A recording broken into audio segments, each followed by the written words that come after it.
My voice isn't ready to go at 5 in the morning, and here we are at 8 o'clock, and sometimes I feel like it's still not ready. So I can only imagine how you feel. Yes, well, we'll do what we can. And I don't know, Jerry is can we say a veteran of the music scene? How's that? Yeah, veteran works, I guess. I've been at it for a while. I was at when I was a teenager. I did a lot of music, and I was actually a recording artist at MGM Records at one point. And Jerry? What got the music bug in you going? Was it family members? Did you like it and said, "Oh, this is something I want to do," or what exactly? I remember, looking back when I was, pretty young.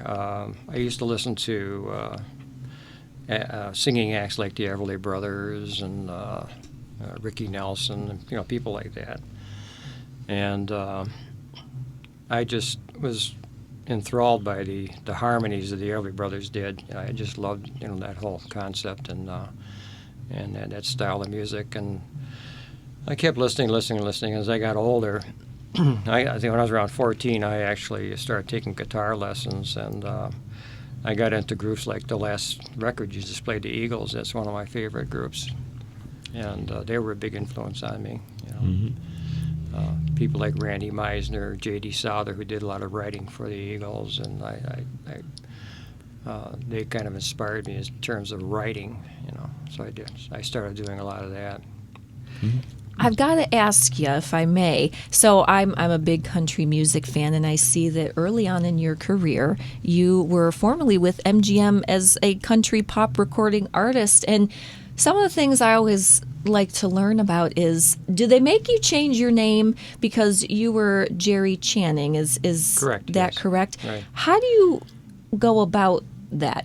Was that something you decided, they decided? How does that work? No, I think somebody at MGM was dating Carol Channing at the time. Yeah. I had nothing to do with that name.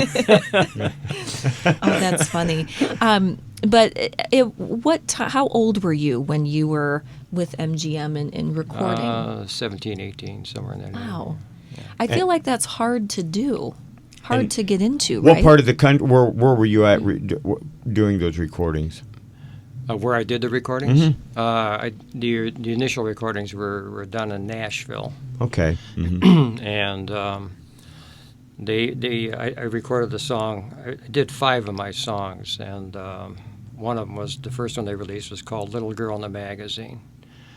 And the Japanese publishing company picked that up, and they wanted me to sing the song in Japanese. Oh. So did you learn it to do that? How does that work? Yeah, I already had kind of a familiarity with the Japanese language, but they also, when I went to New York and at the Columbia Studios, they actually had a Japanese language coach there that helped me out with some of the lyrics. And most of the lyrics, I can understand the words, but how they speak in Japanese, everything's kind of backwards, And people ask me, how was the translation? I said I could be singing somebody's laundry list for all I know. Yeah. Right. Yeah. And I actually had a lady that was a Japanese language instructor here, and she actually translated word for word what I was singing, and it was nothing like what I wrote. Okay. So. It was That's kind of so interesting. Mm-hmm. Well, talk about the journey from then till now. I know there's several years in between, but I know that after you were a singer-songwriter for MGM, at some point you went back to school, you got a degree, right, and you started your own business, but you still have a love for music and a different genre, right? Not really. I actually kind of jump around a lot. Most of the music, that I actually listen to is like light jazz. Okay. And I've written a lot of songs, not a lot, but a number of songs in that vein. I've always liked the country, pop, Americana style of music, that kind of thing. So my tastes in music are pretty varied. So when you were like on Saturday night when you were performing right up the street here at our friends at Sonnets, will you be doing some of your own music, cover music, a little bit of everything, a mixture? Yeah. But yeah, I'll do it. Actually, the reason I go out and play because I want to play my music. So, well, right. I mean, these people that doing cover songs is kind of nice and is what some people want to hear, but but they've made their money on that solo songs. Right. I'm trying to promote my own stuff. Right. We were turned on to Jerry here by our newest friend Bob Salmon, who was with us here for the last Ormaco show, and Bob talked about his love of open mic nights, saying how he liked them and was talking about what he learns as an artist who has been in the business for years through open mic nights. What are your feelings, Jerry, about open mic nights in that, and if you still do them, and what do you kind of get out of them? Well, I kind of owe a lot to open mics because during my decades-long hiatus from music, I kind of dropped out of it for quite a while, promoting my own business and whatnot. And the first thing I really got back into was I started going to open mics, and it's a great place to try out songs, get a feel for how people react to what you're doing, and it's a great networking situation because I met a lot of really great people like Bob Salmon, obviously, and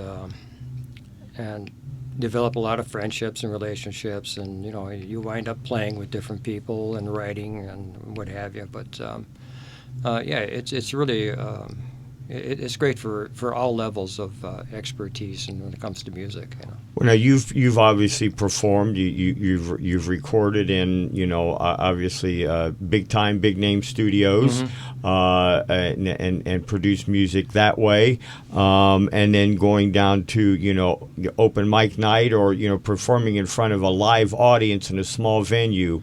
I probably know the answer to this, but which one do you prefer?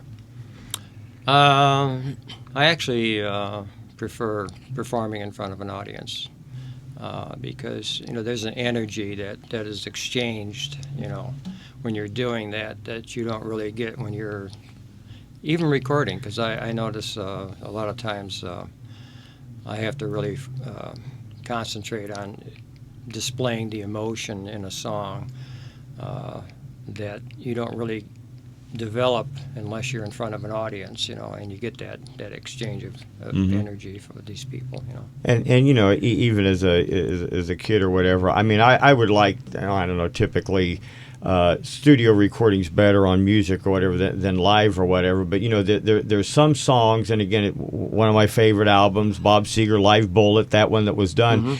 When he did Kathmandu and songs like that, when you listen to the studio version and that, it's like there's so much more energy in that live performance. That's my favorite. Exactly. I mean, you've got the people in the background clapping and stuff, which typically, you don't like that as far as the pure music sense. Right. But there was so much more energy in some of the songs he did on that live album. It was like the first time I heard the studio version, it's like, who did that? Where did that come from? Because they were almost like two totally different songs. Yeah.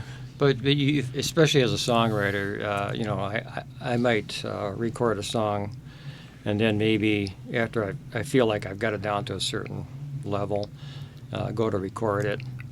But every time you go out and you perform it, something new develops. There's a different feeling. Every time you do it, it's a different song almost in a way. And because of the influence of the live performance that you're doing, and you find that you're phrasing things a little bit differently. There's a different energy. Like I keep saying energy, but that's about the word to describe it. And the song evolves, I guess is what I'm trying to get at. And a lot of times you're better off, after doing something like that for a while and then recording the song. But, Yeah. Well, Jerry has his guitar in hand. He does. He I does. was going to say, do we get to hear you Rum-bump. sing? All right. How they let me in there with this thing? I don't know. All right. Well, I had a recording project I've been working on for the last 1,000 years, it seems like. And we finally got 4 songs to the point where we put them on a CD.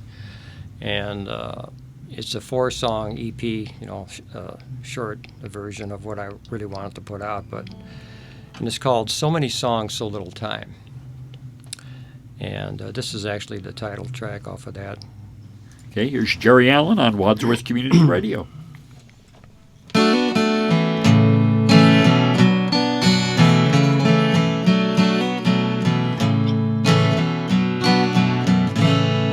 So many songs,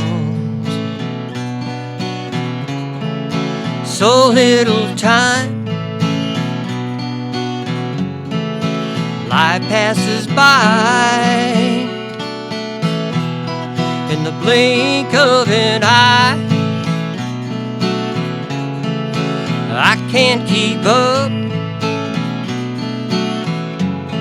as hard as I try. So many songs and so little time. Life takes a turn, another melody to learn, with the words to describe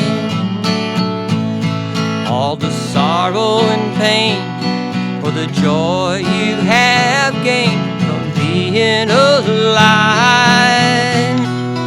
So many songs and so little time. Life passes by in the blink of an eye. I can't keep up as hard as I try. So many songs and so little time.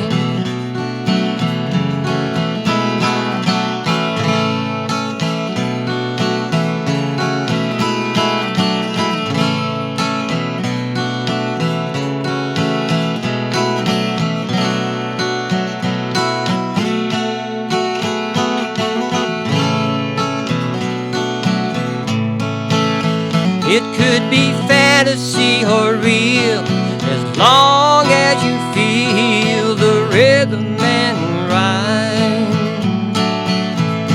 As the stories unfold, music never gets old when it plays in your mind. So many songs and so little time. Life passes by in the blink of an eye. I can't keep up as hard as I try. So many songs and so little time. You know there's so many songs to sing and so little time.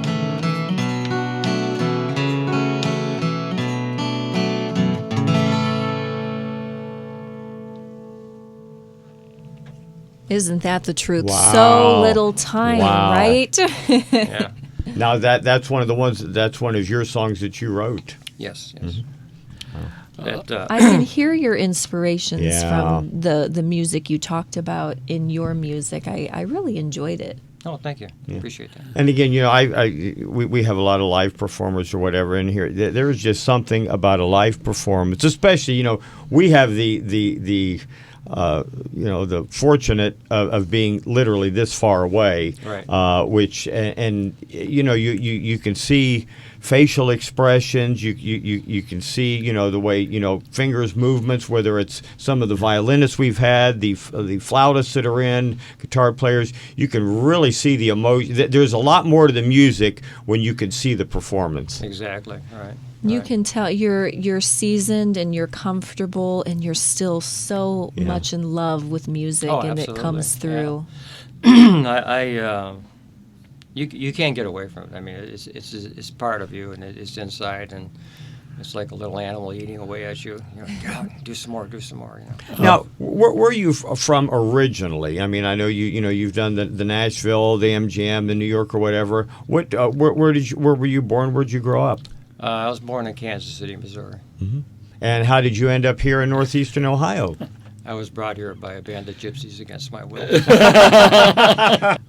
Do you like? Do you like to write your own material and absolutely. try it out? Yes. Absolutely, yeah. You draw on so much that's around you, so much of your life experience and what you observe about other people and their experiences and whatnot. So,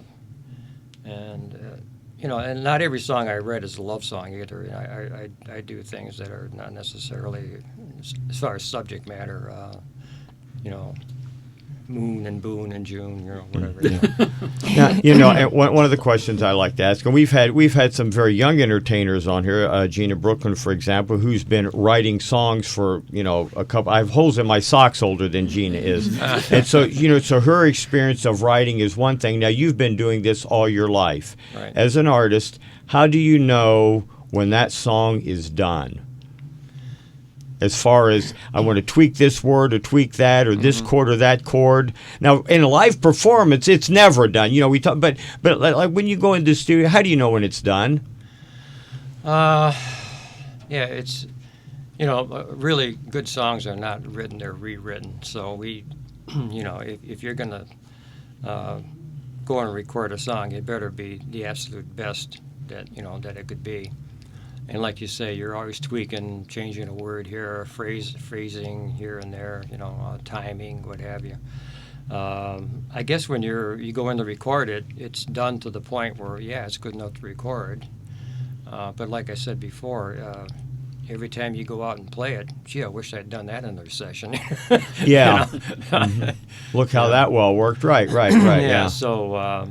But you know, I will say though, an artist notices that though. You realize that, hey, this is it, and again, that's what makes your next song better and what makes you grow, because all those little experiences there, especially with a live audience, has to help those songs be a lot more meaningful. Absolutely, yeah. Well, and of course, you know, the feedback that you get from people, like a lot of times when I do performances, you know, people will come up, you know, out of nowhere, and they'll say, hey, you know, it was really great. And they'll make comments about what I did. And I'm thinking, well, great, I guess I'm on the right track. Yeah. Because I pleased someone. Well, right. But again, those people don't, I mean, they could have paid their bill, finished their coffee or their beer and left. And again, hey, that was nice. But again, to go out of there, even as a thank you like that, you had to have done something to them or for them. I rely very heavily on unsolicited comments about what I do. You know, your friends will say, "Yeah, it's pretty good," you know, but people that don't know you and they're reacting to what you're doing, okay, not who you are or how long they've known you or what have you. So, I take a lot of stock in that. One of the things I've been noticing this whole time is your guitar strap. Is there a special meaning to it? The rose? Is it a rose, right? Yeah, Yes. the rose was actually, I had a band called Sub Rosa. Okay. God, this is a long time ago, maybe 6 or 8 years ago. And this was the strap that I used for that. And Sub Rosa was the, I don't know if you're familiar with the word or not, but it's basically a Latin word that means, refers to things conducted in secrecy and confidentiality. And I'm not going to go into where I got that from, but but the bottom line is, you know, It has meaning to you. it has meaning for me. But I used to make the comment whenever we'd perform. I says, you know, we are Sub Rosa, and I says we're the biggest secret in the music business. Nobody knows who the heck we are. Yeah. Well, how about are we going to do one more song Yep. to take us out? All right, Sure. very good. All Okay. right, very good. All right, here's the second song on the CD. It's called "Too Little, Too Late," which also has meaning for me.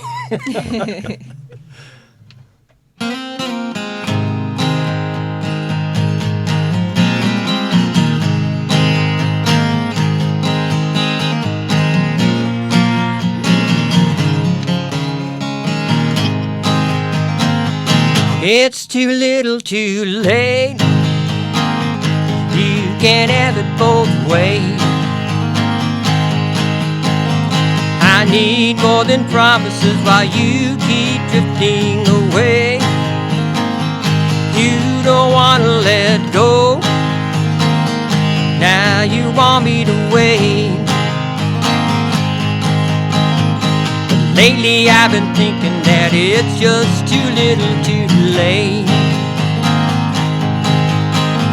Taking me for granted was your way of dealing with love. Trying to keep your distance till you felt you were sure enough. Somehow I get the feeling that we're past the point of no return. You try to make me a believer, but there's one lesson that I've learned, that it's too little, too late. You can't have it both ways. I need more than promises while you keep drifting away. You don't want to let go. Now you want me to wait. But lately I've been thinking that it's just too little, too late. Take another look at the way you've been treating this love, my love. There's no rhyme or reason, and there's no way to please me enough. 'Cause it's too little, too late. You can't have it both ways. I need more than promises while you keep drifting away. You don't want to let go. Now you want me to wait. But lately I've been thinking that it's just too little, too late. Lately I've been thinking that it's just too little, too late. Well, you know that I've been thinking that it's just too little, too late.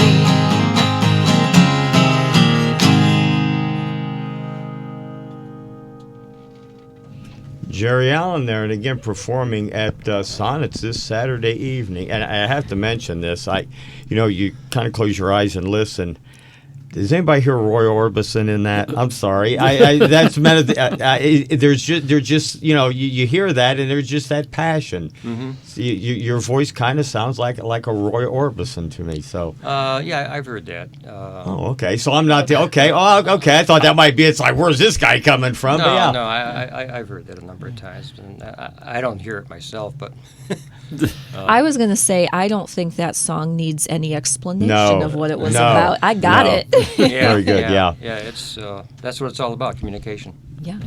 And before we let Jerry go, he's at Sonnets on Saturday, and a future Ormaco performer At the library? At the library, it's coming down the road that Jerry will be playing for Thomas Sigel in Ormaco. Well, very good. I'll be looking forward to that. Well, very good, very good. Thanks again. Hey, we really appreciate it. Thank you for having me. I appreciate it. Okay, take care.